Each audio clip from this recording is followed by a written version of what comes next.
welcome to Geek Therapy Radio. You've got your mental curator, Johnny Hemberger. I've realized that it'd be easier for me to put out new shows on a more consistent basis if I simply adjusted the time of the week when I recorded these shows. Typically, over the past couple years or so, I would record the show midweek. About Wednesdays or Thursdays was typically when I'd record the show since I started working at the museum. I always try to kind of record towards the later end of the week because I wanted things to kind of develop during the week, and maybe something would happen on Tuesday or Wednesday that I can then talk about on Thursday and not be behind the curve.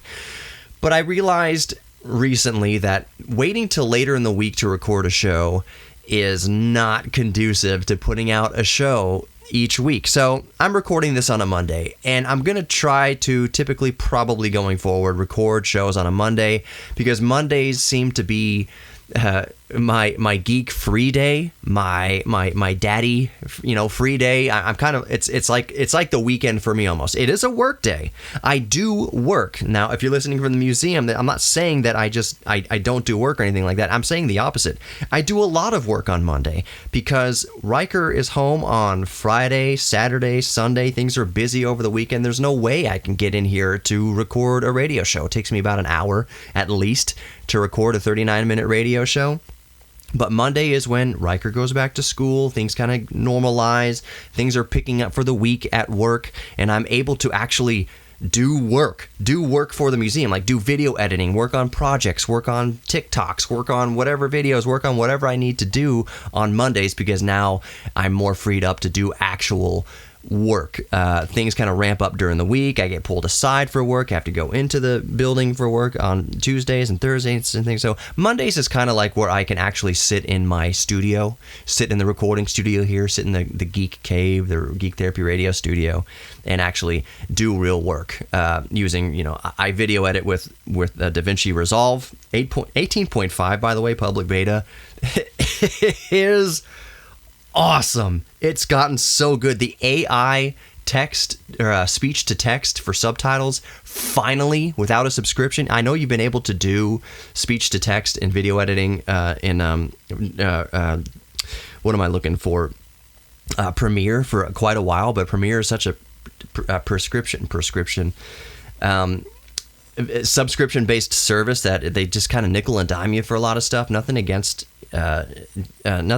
Premiere as a capable video editor. It's just more and more people are coming to DaVinci Resolve because you pay for it once. The studio version of it, the full unlock, is $300. There's no subscriptions to pay after that. You just own it after you pay $300 once, not every year, just once, and then you own it. It's wonderful. The free version of DaVinci Resolve is also wonderful. It's just a great NLE, and that's what I used to work with, and that's what I'm saying on Mondays. I'm freer to actually... I'm freer to do actual work. So I'm going to record my radio show also on Mondays when I have this kind of freedom to work. So I didn't want to spend the whole show talking to you about my schedule, but I know that my more longtime listeners are kind of... they may have noticed a reduction in release schedule. Now, on the radio, I still turn in a show each week. I don't record a show each week. I take one from the archives and I just turn in a new one that listeners on the radio haven't heard in a couple years, and I keep things going on the air by playing reruns that are a couple years old, fairly evergreen, hopefully.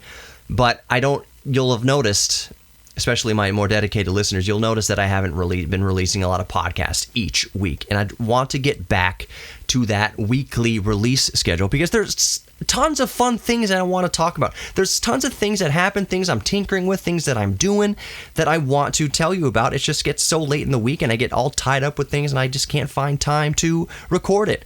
Mondays are the best day of the week for me to record podcasts, and that's what I'm going to do. So here's the fun thing I wanted to tell you about, what I've been up to the past week or so, couple weeks. I've been on an audio kick.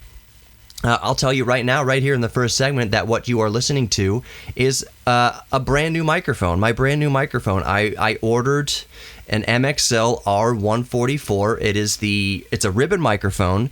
It is the R144 Heritage Edition. It costs $100 to $135, depending on what version you get. There's no difference between the standard $100 version and the $135 Heritage Edition. The Heritage Edition just comes with more accessories. It comes with a shock mount. It comes with a carrying case. That's pretty sweet. And it's a different color. It's like a champagne, like a kind of golden champagne color, whereas the standard edition is just, I think it's blue and silver or blue and chrome. They're the exact same microphone, exact same internals. They are just exactly the same. They just get a different paint job, and one comes with more accessories. The one I am using right now in particular is the R144 Heritage Edition. So it's in the shock mount. That's the difference. Different color, and it's in the shock mount. Now, it sounds pretty good, doesn't it? I am EQing it quite a bit to make it sound a little bit more modern. I'll probably do a sample right here for those listening to the podcast. You can hear that it's a lot darker now. I've taken the EQ off of it. This is the microphone in its kind of natural state with no EQing. Now I'm going to turn the EQ back on.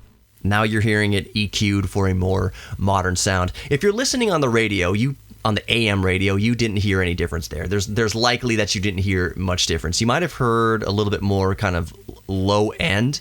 Ribbon microphones tend to have been used in broadcasting for a very, very long time, particularly the RCA 77DX, which I did use for a few weeks there last year exclusively as my exclusive microphone.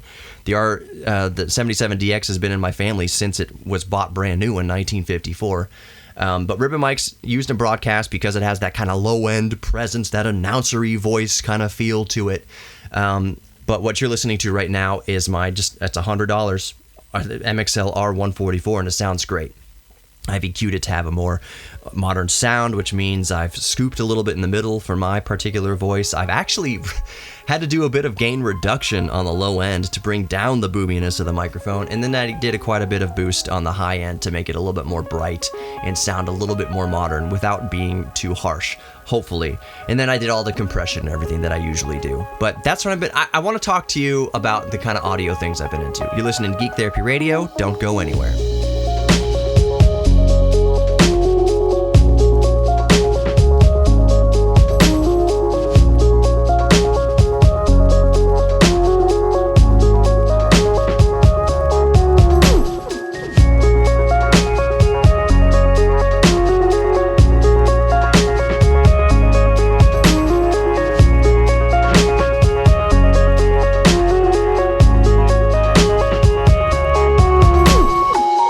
Welcome back to Geek Therapy Radio. You've got your mental curator, Johnny Hemberger. GeekTherapyRadio.com for more information and to find links to all the other stuff. The very first thing you're going to see on GeekTherapyRadio.com, again, just real quick, is a contact form.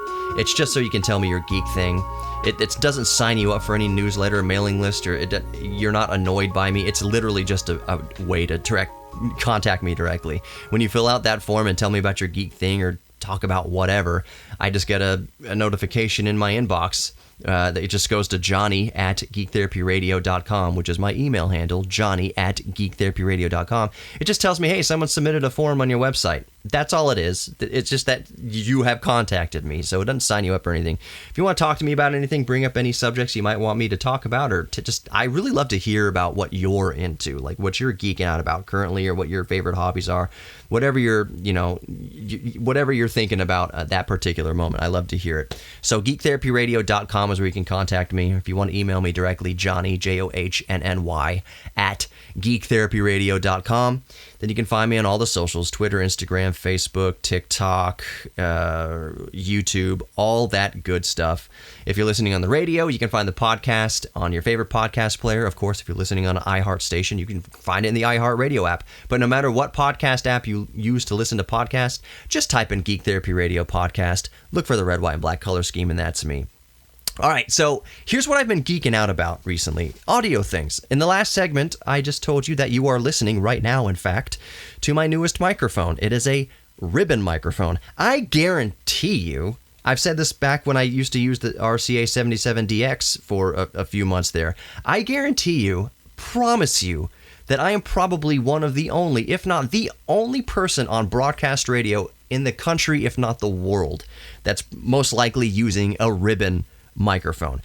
if at most, there might be a handful of us, less, you can probably count on one hand across the world how many people are on a broadcast radio station, AM or FM radio station, or even ham radio for that matter, that's using a ribbon microphone. It's kind of vintage technology. They still make ribbon microphones, but it's kind of a vintage technology. Everything now is either a dynamic microphone like the industry standard broadcast Electro Voice RE27 or RE2710ND.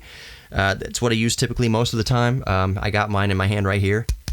It's not hooked up, but I do use an RE27 as my go-to broadcast microphone. But I just got this new ribbon microphone, and that's why I'm using it. For those of you who weren't around for the first segment, it's the MXL R144. Cost $100.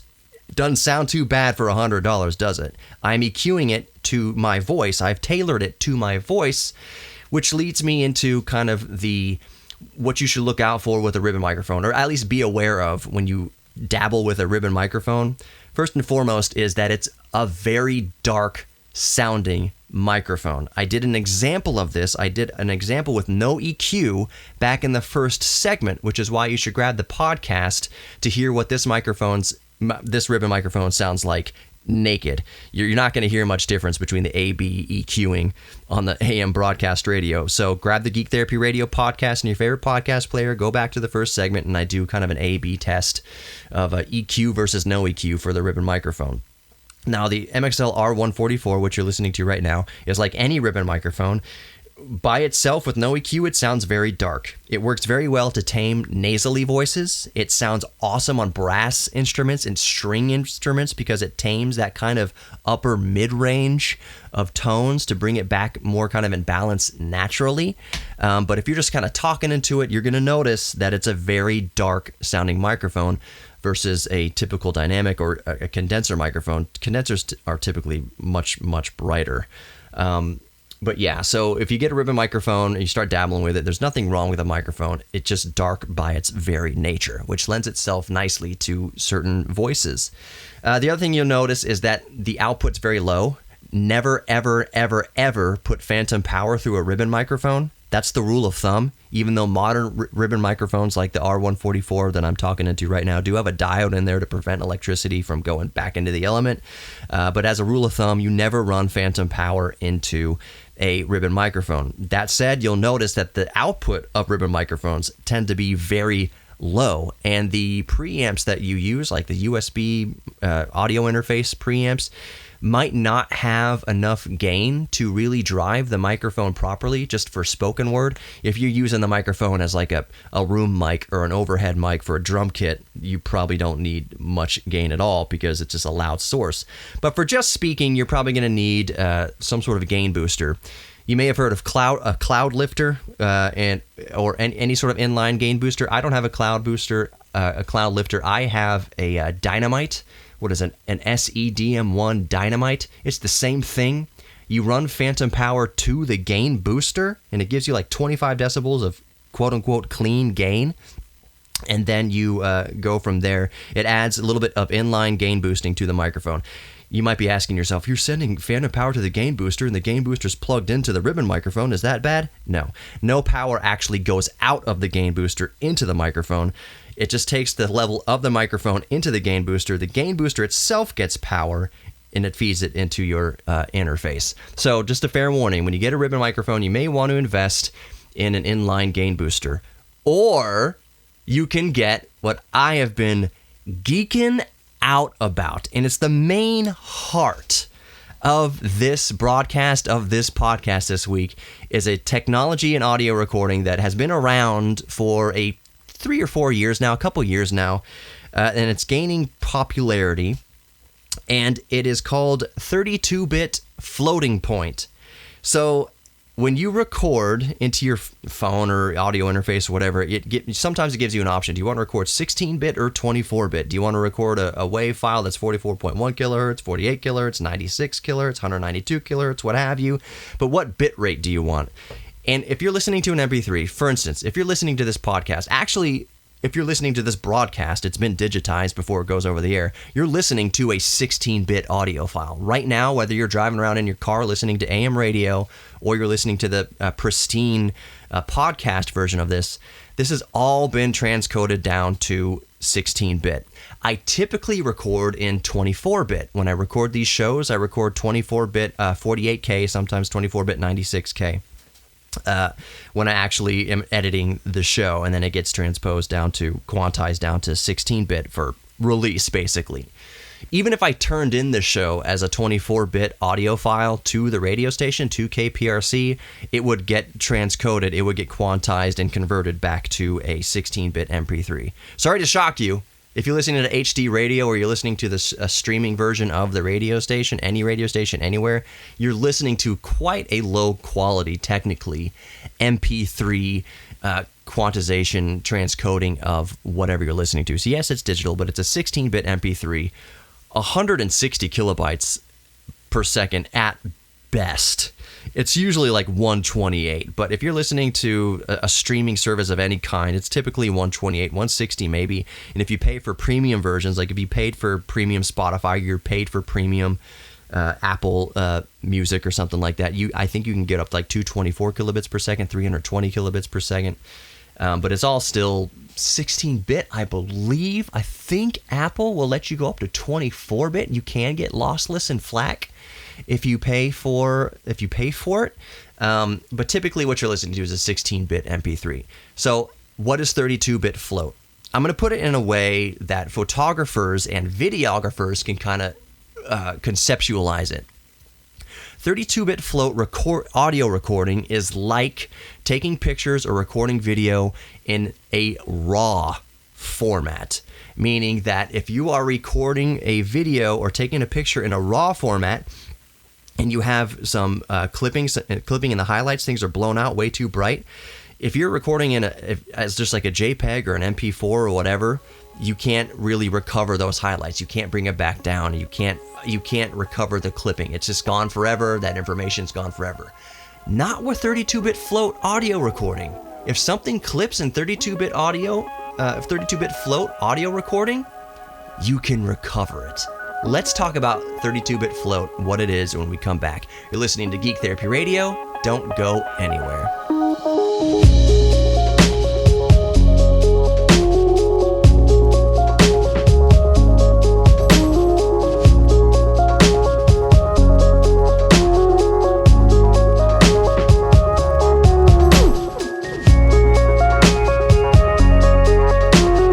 Welcome back to Geek Therapy Radio. You've got your mental curator, Johnny Hemberger. In the previous segment, I started to talk about 32-bit float audio recording. It's been around for a few years now. I am actually recording this show in 32-bit float with my Zoom M4 handheld recorder. I have my MXL R144 ribbon microphone going directly into an XLR input on my Zoom M4 32-bit float recorder with no inline gain booster. In the last segment I talked about if you're plugging in a ribbon microphone to a traditional audio interface and recording in 16-bit or 24-bit, the output of a ribbon microphone is so low that you typically could use an inline gain booster like a Cloud Lifter or this this SE Dynamite that I have here. They cost between like $60 and $100 or so. But if you're recording 32-bit float, as I am right now, you don't need the gain booster. 32-bit float as a kind of to kind of bring up to speed from the last segment. If you're a photographer or videographer, 32-bit float in audio recording is like recording or taking pictures in a RAW format. So when you are recording a video, let's just give an example. If you're recording a video in like ProRes RAW, Apple ProRes RAW, you can go back in after you record a video, it looks kind of flat, the colors are flat, it's a flat color profile, it's log profile, whatever. You recorded a super bright scene where the lights are kind of blowing out and washing out the scene. Now, if you record it in a compressed format like MP4 or what have you, you can't recover those highlights. It's just blown out. What you record is what you get. But if you record in a RAW format, you can go back in, you can dump your ProRes RAW in this example into your video editor, and you can bring down the ISO. You can set the ISO and the gain of the camera to whatever you want after the fact. and you can recover those highlights, and you can bring out things in the shadows, and your image is not destroyed because you recorded in RAW or you took pictures in RAW, and you can recover. You can do the camera settings after recording or after shooting the picture. That's kind of what audio recording in 32-bit floating point is. So there is no gain knob when you plug into a 32-bit floating point interface. Right now, I'm using my Zoom M4, recording in 32-bit floating point at 48 kilohertz. And with the Zoom M4, you can go all the way up to 192 kilohertz at 32-bit floating point. I have it in USB interface mode, which only allows to go up to 48 kilohertz in this particular case. Maybe they'll do a firmware update down the line and unlock the 192 32-bit floating point. But anyways, as I'm recording this, it's a ribbon microphone, no gain booster, no gain knob at all, even on the device, recording straight 32-bit floating point. It's like recording in RAW or a RAW format for video editing or a RAW format for video shooters or photo shooters. That's kind of what it equates to. So what I'm doing is it's this ribbon microphone, XLR cable into my 32-bit float recorder, no gain knob, no adjusting gain at all. How does that work, Johnny? Basically what it allows you to do is it allows you to capture the raw output of the microphone itself. So in a video or a photography, recording or snapping pictures in RAW basically takes all this data from the sensor itself, and then you can manipulate things later on, like the gain and ISO and things like that. Same thing for this. For audio recording in 32-bit float, there's no gain knob because it's using a handful of converters that set at different kind of gain levels, and it's automatically switching between them seamlessly so that you get, so when you record 16-bit, like let's say you record 16-bit 44.1 or just 16-bit period, you have 65,000 different levels of volume for a given sample.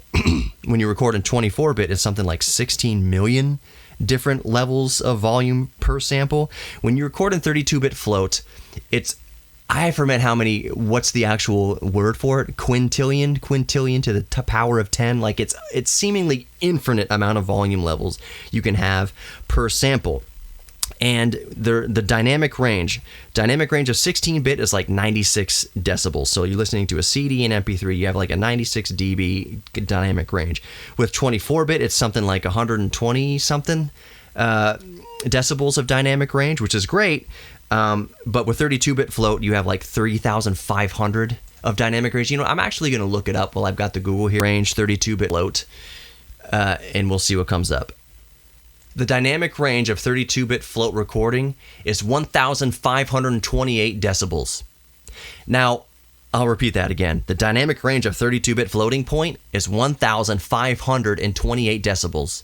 There is no audio source on planet Earth that even is a pimple on the butt of 1,500 decibels. The loudest recorded sound on Earth was a volcano erupting. I forget which exact volcano. It registered at 180 decibels. When you go to a rock concert, like a super loud rock and roll concert, that's about 120 decibels. A jet engine is somewhere on the order of 130, 140 decibels. With 32-bit dynamic float, 32-bit floating point, you have a range of 1,528 decibels. There might not be something in the universe that's that loud. So the point is, you will never clip in 32-bit float. The 32-bit float will never clip itself. However, for anybody who happens to be listening that is familiar with 32-bit float, you can still clip. But if you clip, you are clipping the microphone itself. So for instance, when you buy a microphone, you get a microphone, you're looking at the specs of the microphone, it says it can handle an SPL level or decibel level of 135 decibels before the element of the microphone itself begins to like vibrate and rattle and distort.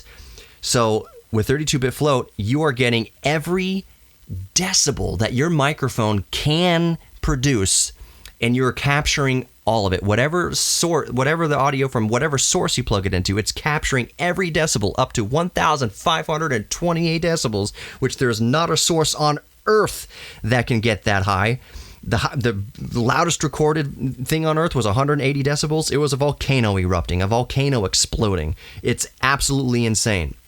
So you are basically, just like RAW for photography and RAW for videography, you are capturing everything that your microphone can possibly produce. And if your microphone itself physically distorts, the element, the diaphragm in the microphone physically starts rattling and distorting because you are recording something that's 140 decibels. You have put your microphone right up to the exhaust of an afterburner on a fighter aircraft. That's when your microphone itself will distort and start being destroyed. 32-bit float is going to capture that. Yes, it will capture that distortion. But the real beauty in it, 32-bit float, happens to be in situations kind of like a field recording where you don't have time. You don't know what the what the environment is going to be like that you're recording in. You don't know who you're going to be recording, if their voice is soft or loud or whatever. You see kind of recordists in the background when they're interviewing people, like after court cases or outside of courtrooms, they're kind of adjusting knobs and things as they hold the microphone in the person's face. 32-bit float, you don't have to do that. You just hit record and just go. There's no gain settings. If the person was really soft and really whispery, I'll do an example of it right now. I'm in 32-bit float using a ribbon microphone with super low output. I'm going to whisper into this microphone and then normalize it later. I'm going to start whispering now and I'm going to normalize it. I'm whispering right now. I did not stop the recording. This is just me whispering right into the microphone very softly. And now I'm going to start yelling. This is me yelling into the microphone. You're not going to hear any distortion. I have not stopped the recording. I have not changed any gain settings. It's just going to capture everything that this microphone can produce. There's no way I'm going above 135 decibels of this microphone. Now, I never stopped recording. Now I'm back at my normal speaking voice. I never stopped recording. I did not have to go back and adjust gain for my whispers, and I did not have to go back and adjust gain downwards for when I was yelling. It just captured everything. Now, when I load the 32-bit floating point file into my audio editor and start editing in 24 bits or 16 bits, what have you, I can go in after the fact and normalize it to whatever I want.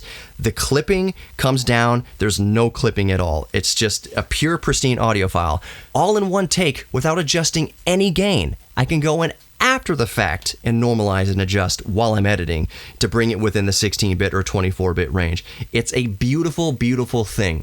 Now, I will add one caveat that when you're bringing up something like a very quiet source, it is also going to bring up the noise floor of the microphone itself. So whatever the noise floor of the microphone is, it'll bring that up. If you have a microphone with a super duper low noise floor, it will sound pristine. If you're using a noisy mic, like this cheap ribbon microphone, it'll bring up the noise floor of the microphone itself. But the point is, you are boosting the microphone itself and nothing else. Now, in a typical recording session, there are fuddy-duddies out there who just 24-bit whatever. There's no point to 32-bit float and whatever. You just know what you're doing with the gain settings. Yes, I agree. In a controlled recording studio environment, when you do have perfect control and precision over, you know you're recording a snare drum and you know how loud it's going to be, and you've got the levels and you've got the drummer doing the test with the snare drum, and you've set the level of the preamp just right and everything. That's fine. And in a controlled environment, 32-bit float is not super duper critical.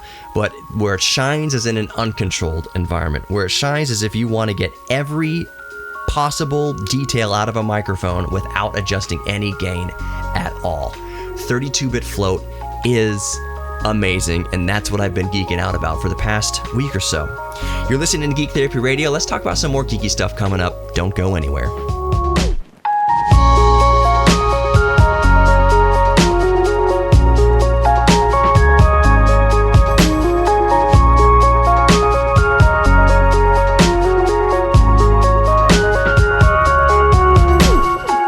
Welcome back to Geek Therapy Radio. You've got your mental curator, Johnny Hemberger. A studio application, I would say, for 32-bit float. We've been talking about 32-bit float audio recording. Very quick recap for anybody who is a photographer or a videographer. Recording audio in 32-bit floating point is like shooting photos or recording video in a RAW format. So if you're shooting like ProRes RAW as a videographer, that allows you to go back and set gain settings and ISO settings and all that after shooting. It just pulls all the raw data off of your camera's sensor. 32-bit float audio recording is like pulling all the raw data off of your microphone's element. So if your microphone says it distorts at 135 decibels, then you're going to catch everything between the noise floor of the microphone and that 135 decibels without adjusting gain at all, because the dynamic range of 32-bit float recording is over 1,500 decibels. The dynamic range of 24-bit recording, I'm going to look it up again now because I'm on, I do have the Googler open, is, oh, come on, heck, if I can hit enter, is 144 decibels of dynamic range. So technically, 24-bit will capture the entire dynamic range of a microphone. If the microphone can only capture up to 135 decibels, which is the microphone I'm using right now, can distorts at 135 decibels. 24-bit has 144 decibels of dynamic range, but you're still going to have to adjust gain settings. You can't just keep, if you put the gain down to 0 to capture a loud voice or something like that, and then the person starts whispering, and you have the gain set all the way to 12 or whatever, you're going to hear a lot of noise in that signal.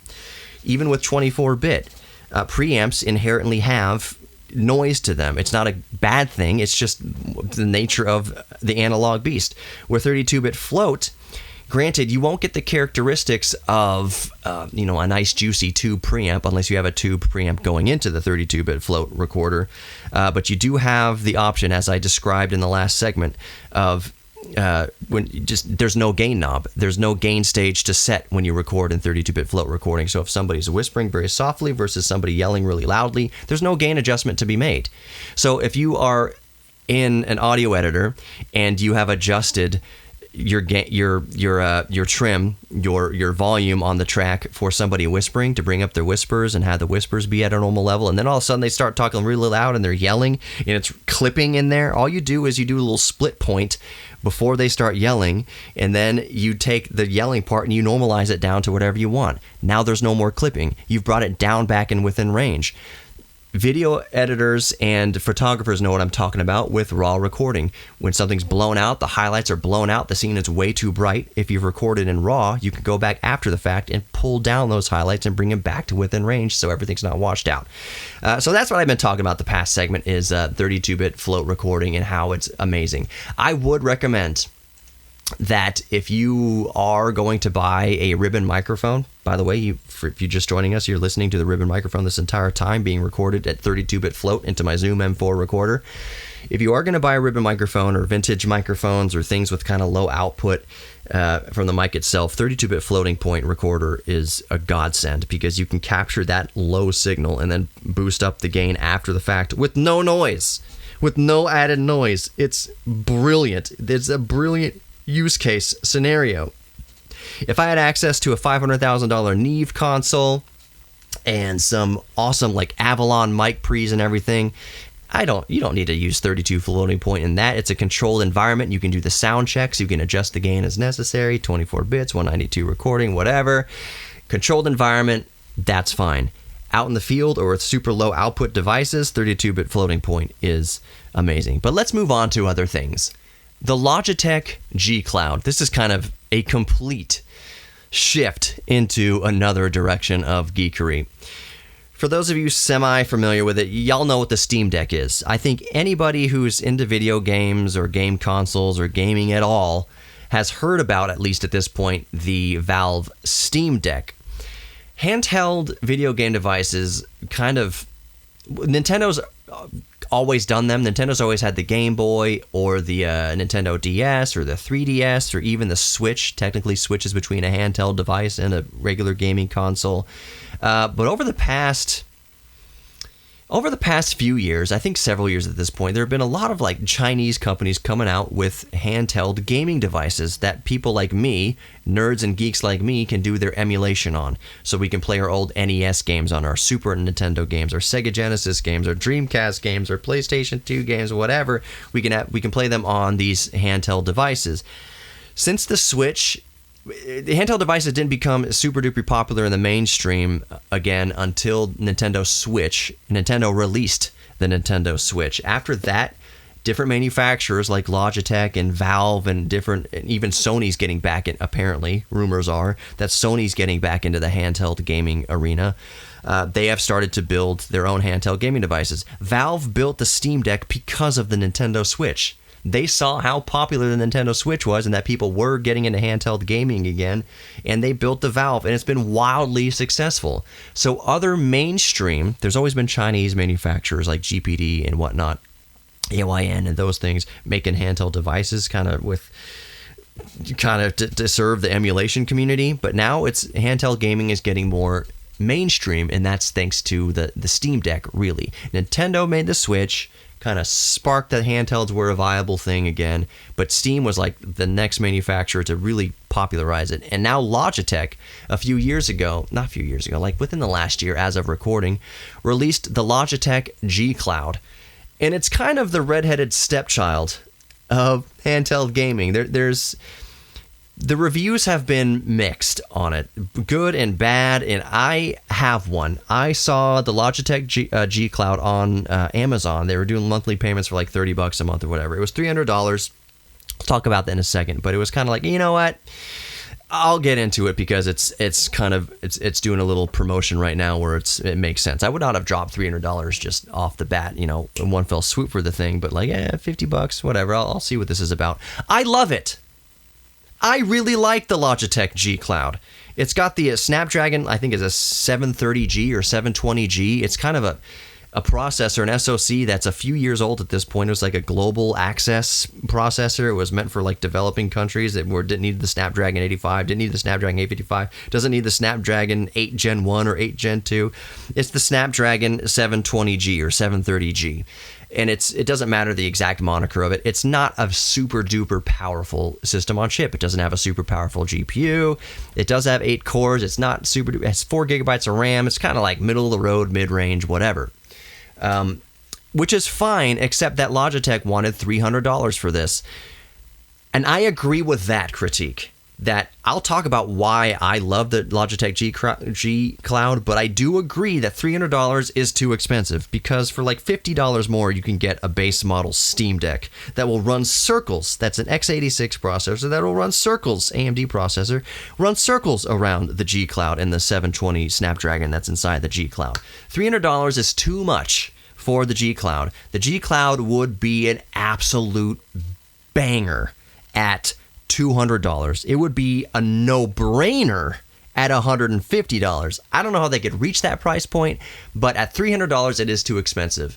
Now, the feel, the buttons, the layout, it feels exquisite in your hands. It is so good to play emulators on. It's got a 7-inch 1080 screen. The Steam Deck has an 8-inch 800p screen. The Logitech G Cloud is a 7-inch 1080 screen, higher resolution. It looks gorgeous. IPS, it looks absolutely gorgeous.